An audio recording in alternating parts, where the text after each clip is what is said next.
સાબરકાંઠા જિલ્લાના પ્રાંતિજ સહિત ગ્રામ્ય વિસ્તારમાં સવારથી જ વરસાદી ઝાપટા પડતા ધરતીપુત્રો સહિત નગરજનોમાં ખુશીનો માહોલ જોવા મળ્યો। પ્રાંતિજ સહિત તાલુકામાં સવારથી જ ગાજના સાથે વરસાદી ઝાપટા પડતા ધરતીપુત્રો સહિત નગરજનોમાં ખુશીનો માહોલ જોવા મળ્યો હતો। તો પ્રાંતિજ બજાર વિસ્તારમાં વરસાદી ઝાપટાને લઈને બજારમાં રોડ ઉપર પાણી વહેતું થયું।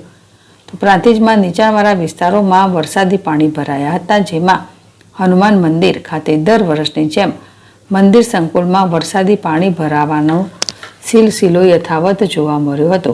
પ્રાંતિજ પાલિકા દ્વારા કાયમી ધોરણે ઉકેલ ન લાવતા માત્ર અડધા ઇંચ વરસાદમાં પણ હનુમાન મંદિરમાં પાણી ભરાઈ જાય છે।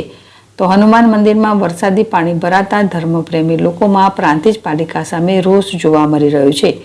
પ્રાંતિજ સહિત પ્રાંતિજના પોગલું, પીલુદ્રા, વડરાડ, બાકરપુર અને કમાલપુર સહિતના પંથકમાં વરસાદી ઝાપટા થતાં વરસાદી માહોલ જામ્યો હતો, જેને લઈને હાલ તો પ્રાંતિજ સહિત પંથકમાં ડાંગરનો પાક વાવણી કરતા ખેડૂતો આનંદિત થયા હતા, જ્યારે ખેતીલાયક વરસાદ તથા ખેડૂતોમાં ખુશીનો માહોલ છવાયો છે।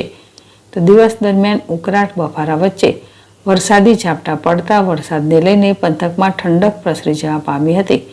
તો બપોરના 2 વાગ્યા સુધીમાં 32 મીમી એટલે કે 1.25 જેટલો ઇંચ વરસાદ ખાબક્યો હતો। રાવલ, ZSTV, પ્રાંતિજ।